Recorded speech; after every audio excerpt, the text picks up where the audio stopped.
Today, the Hollywood Drifter Channel is in Old Town San Diego, California, exploring some of the most historic landmarks in all of the state. Places such as the Whaley House, built in 1857, nicknamed by Life magazine the most haunted house in America. The Cosmopolitan Hotel, originally built between 1827 and 1829 by Juan Bandini, and El Campo Santo Cemetery, built in 1849. Located just around the corner from the infamous Whaley House. This alone is enough to lend to the cemetery's haunted lore, but it doesn't end there. It's also the final resting place for James Yankee Jim Robinson. Hanged to death just 2 blocks away at the site where Whaley House now sits, Robinson's ghost is reported by many to regularly haunt El Campo Santo Cemetery as well as the Whaley House. Foolish mortals, if you will, join us on this ghostly exploration of Old Town San Diego's State Historic Park.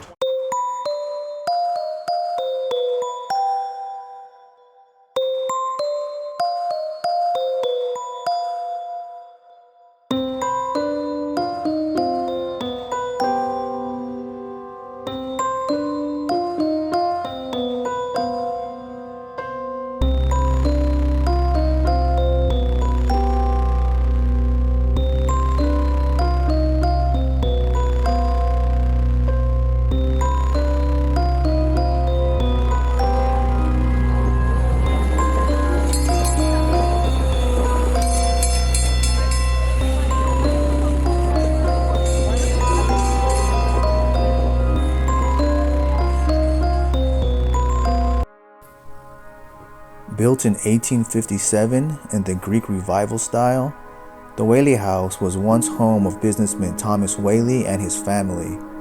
Founded on top of a graveyard and a site where hangings occurred, it operated at various times as a courthouse and a general store.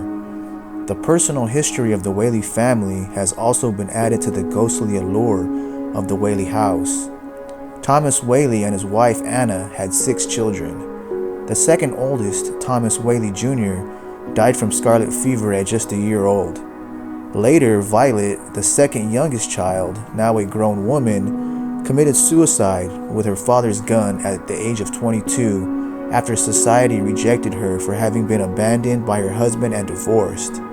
Her death and circumstances caused her sister's fiancé to break off their engagement. Several more members of the Whaley family would meet their end in the house, though many years later after the initial tragedies. To this day, staff and guests at the Whaley House have claimed to see the ghosts of the Whaley family inside the house. Violet Whaley would kill herself in 1885, shooting herself in the heart in the backyard outhouse due to grief over her failed marriage.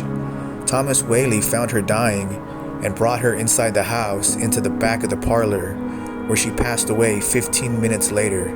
Over the next 68 years, 3 members of the Whaley family would die inside the house: Anna Whaley in 1913, Frances in 1914, and Lillian in 1953.